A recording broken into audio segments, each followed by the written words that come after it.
Это актуальное интервью в студии Петр Васильев. Здравствуйте. Якутский коммунально-строительный техникум – одно из старейших учебных заведений в республике. Сегодня техникум – это государственное учебное заведение, где ведется подготовка кадров для отраслей строительства, транспорта и жилищно-коммунального хозяйства по 9 различным специальностям среднего и начального звена.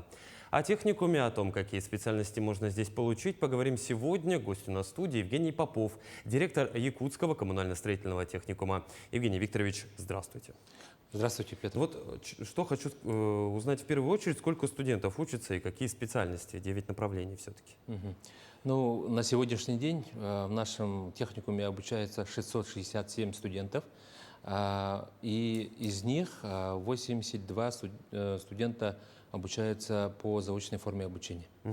В основном у нас специальности строительного профиля и представлены специальности и профессии энергетики. Это теплоснабжение, теплотехническое оборудование и мастер жилищно-коммунального хозяйства.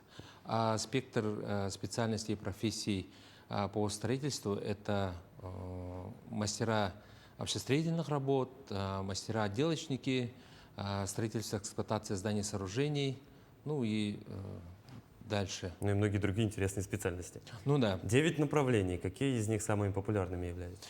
В настоящее время, получается, среди ребят самое, скажем так, популярное – это монтаж, эксплуатация, оборудование систем газоснабжения. После него идет строительство и эксплуатация зданий и сооружений. Получается, у нас сфера строительства развивается очень динамично, и при этом как раз-таки рабочие руки для строительной отрасли нужны везде. Ну и сейчас прям пик строительного сезона. Да. Насчет газового, это получается стабильный заработок и высокий заработок в сфере обеспечения газом. Евгений Викторович, смотрите, профессии такие, которые требуют условно ручного труда. Значит, должна быть хорошая материально-техническая база, различные демонстрационные материалы. Что представлено в колледже? В нашем Якутском коммунально-строительном техникуме мы, получается, по оснащению мастерских, не совру, наверное, лучшие в республике, потому что в 2018 году мы выиграли грант Минвосток развития Российской Федерации, и оснащение у нас прошло 6 мастерских по стандартам мирового уровня. И поэтому в части проведения практик у нас оснащение очень хорошее. Техникум сейчас размещается в 3 корпусах, получается, по городу Якутску. Основные такие наши мастерские, на базе наших мастерских мы проводим, как я уже отметил, учебные практики, а также мы проводим демонстрационные экзамены. Давайте про демонстрационные экзамены поговорим также поподробнее. В чем отличие такой формы усвоения знаний и навыков? Да, по демонстрационному экзамену отмечу то, что в Российской Федерации он вошел как пилотный проект с 2017 года. Получается, само слово говорит демонстрационный, да, это здесь студенты должны показать чему они обучились именно на практике. Задается конкретное задание, например, если это мастер жилищно-коммунального хозяйства, сделать макет водоснабжения и водоотведения, например, дома. Такого характера задания, и, соответственно, в рамках этого экзамена студент должен конкретно все это смонтировать, произвести проверку и, соответственно, сдать экзаменатору. В этом ключе, получается, идет демонстрационный экзамен, и при этом демонстрационный экзамен понятен для работодателя. Работодатели как раз-таки могут видеть, чему обучились непосредственно студенты, что они умеют. То есть работодатель может сразу понять, стоит ли брать уже, допустим, вчерашнего выпускника на работу или нет, да? Да. Здесь как раз-таки были постоянные споры такого характера. Не тому учите, да, каких студентов вы выпускаете. Вот сейчас инструментарий демонстрационного экзамена дает возможность работодателям понять, вот чему все-таки данный студент научился. Ну, давайте все-таки поговорим о том, кто судьи на этом самом демонстрационном экзамене, кто входит в состав комиссии и что это вообще за эксперты. Да, вот по экспертам отмечу то, что на площадке в обязательном порядке должен присутствовать главный эксперт, 3 линейных эксперта и технический эксперт. Ну, главный эксперт, конечно, организует все действие демонстрационного экзамена, а линейные эксперты оценивают. Мы вот, как раз-таки линейные эксперты должны быть представлены именно работники от предприятий, от работодателей. То есть не мы судим, не наши преподаватели судят, а именно сторонние эксперты. Эти эксперты должны быть обучены. Они должны быть сертифицированы по требованиям проведения демонстрационного экзамена.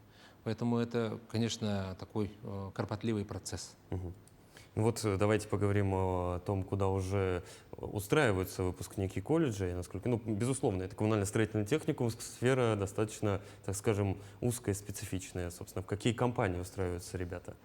Ну, естественно, это строительная отрасль. Основные такие наши социальные партнеры – это общество с ограниченной ответственностью «Адгезия». Также мы очень хорошо, плотно работаем с Союзом строителей Якутии. Ну, мы понимаем то, что сфера строительства – это, скажем так, сезонная работа, но при этом мы как раз изыскиваем возможности, чтобы наши студенты сами смогли создать компании в том числе.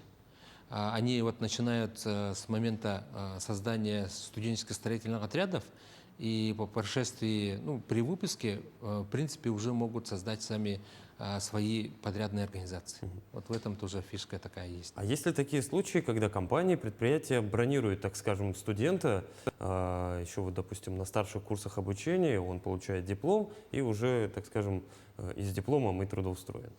Да, такие случаи есть, и таких случаев, скажем так, немало. Как раз-таки данное обучение называется адресная подготовка для предприятий. Мы заключаем договора обучения для наших студентов, трехсторонний договор между студентом, техникумом и предприятием. И как раз-таки даже есть случаи, что со 2-го курса студенты уже после прохождения практики, отмечу, производственной практики, есть случаи трудоустройства уже на предприятии.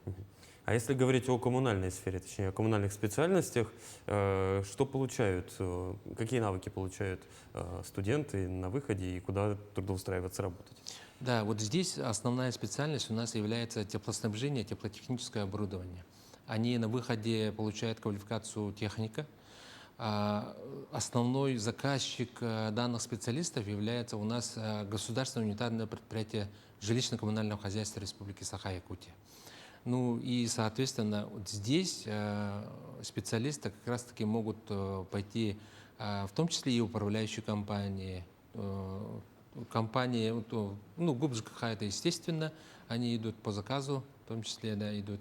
И сфера энергетики, в принципе, здесь непаханное поле, скажем так, для того, чтобы трудоустроиться. Ну и профессия – это мастер жилищно-коммунального хозяйства. Спрошу, наверное, немножко меркантильный вопрос, который, я думаю, интересует всех тех, кто выбирает будущую профессию. Что с зарплатами? Какова престижность профессии будущее?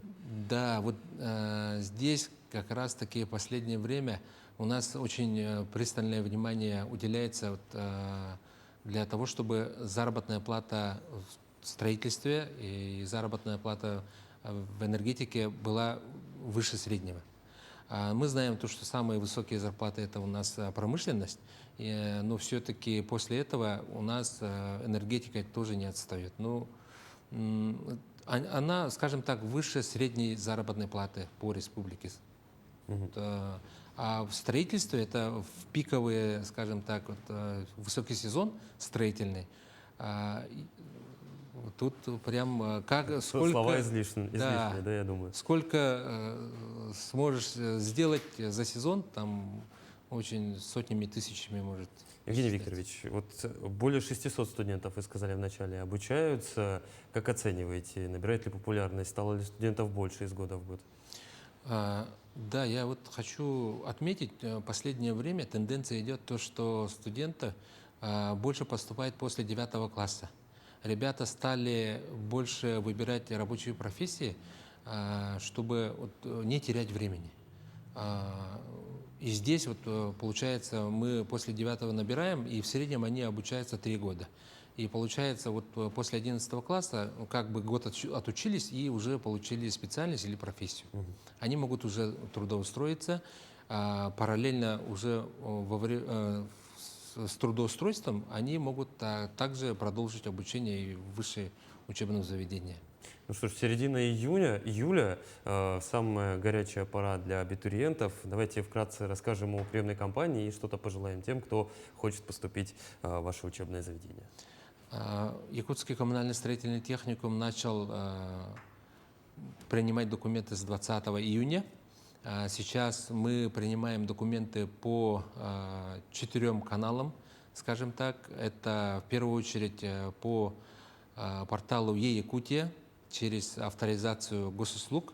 Можно подавать дистанционно с любой точки республики. Также мы получаем документы по официальной электронной почте, которая у нас стоит на сайте техникума. И также могут, в принципе, подходить лично в наш техникум и сдавать документы. Ну вот, давайте все-таки в заключение что-то скажем будущим строителям, будущим коммунальщикам и работникам газовой сферы, тем, кто только сейчас решает связать свою жизнь с этой профессией. Вот хотел бы пожелать нашей молодежи, чтобы они выбирали именно рабочие профессии и специальности, потому что сейчас нашей Родине, нашей республике рабочие руки как никогда нужны.